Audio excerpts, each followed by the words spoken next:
Well, then let's transition into when you slammed Andre the Giant. Yeah. When were you like, how did that come about? And like, were you told before, like, hey, you're going to like slam him? Were you No, confident? no, bro, it didn't work that way. The way we used to wrestle was the referee would come over and say, you're gonna beat me tonight. That'd be it. See you in the ring. That's how it worked, especially with Andre. And I did kind of irritate him a little bit. You know, usually they would come over to me or Andre and say, okay, you're going to beat Hogan tonight or Hogan's going to get counted out. I'd never beaten the Giant before. And there's no shame in getting beat by him because no one had ever beaten. But, you know, Vince McMahon, I asked Vince, I said, oh, you know, here we are the night before. What are we doing tomorrow? Vince goes, I don't know. But he goes, I'm sure Andre will do the right thing. I'm going, oh, great. So Vince wanted me to sit in the dressing room with Andre just to try to like make things cool. You know, and so I get to the building at noon and I sat next to Andre and I watched him drink 3/5 of Crown Royal. 3 what? 3/5 of Crown 3 Royal. separate bottles, right? Yeah. I was sitting there at noon with him and he kept pouring me shots. And every time he wasn't looking, I'd dump that shit, man. Because if I drank with him, I wouldn't even be able to find my ass, much less the ring. And so I sat there with him all day and his back was hurting him and, you know, he had some medication for his back and he just came off a huge surgery over in the UK where they had to make the tools and they had to make the bed and he was in really bad shape. He was hurt. And so because I was so nervous, I figured if we really screwed this up, this was WrestleMania 3 and everything was on the line, you know, and we put a couple $1 million up to secure the building and everything Vince had was mortgaged and we already had the building. We were a couple weeks in and the guy that ran the building called us and said, you need to cancel the event because the Rolling Stones are there the week before you. Then you get WrestleMania. Then after that, the Pope is here. So the week before the Stones did 88,000, the Pope did 80,000. We did 94. So thank God we didn't cancel. But when I was sitting in the back with Andre, I was afraid that if WrestleMania sucked or the main event sucked, that would be it for the WWF or WWE, whatever you want to call it. And so I sat next to Andre all day. Hey boss, what do you want to do? Don't worry.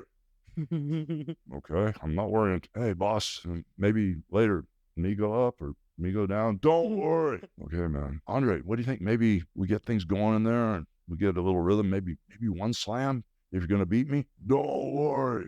Okay, I'm worried. So we go to the ring. I don't know the finish. I don't know shit. All I know is I need to keep him close to the ropes because if in the middle of the ring, he can't stand up by himself without pulling himself up. You know, I got him in the ring and actually placement and maneuvering him around. If you ever watch the match, I keep him close to the ropes. And then there was a spot in the match where when we got going, I don't know, I can't remember right now. I ran into him, something happened. He didn't go down. He stayed close to the ropes and I was backing off. He went, slam. And that voice there just yelled slam. And he was just coming at me. You know, I tried earlier in the match, like 10 seconds in the match to pick him up. I fell backwards. He almost broke my neck because he landed on top of me and didn't really protect me. You know, he squashed me. I barely got out from under him right in the very beginning. Oh shit, he's not going for this today. So all of a sudden, when the match was almost over, he goes, slam. And I thought I heard what I heard. And as he came towards me, I took a step back and scooped him, but then got his momentum and I barely got him over. And then I went and I dropped the leg thinking that he was going to kick out and he didn't kick out. I went, holy shit, that big son of a bitch just passed the torch, you know, and he didn't have to.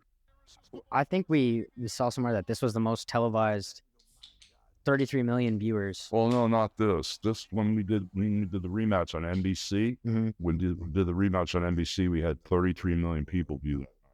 It's fucking wow. Yeah. This is where I tried to pick him up early. He wasn't really happy about this shit at all. So he's off of. Is this right there? Get him up. Tell you the truth, he was too big.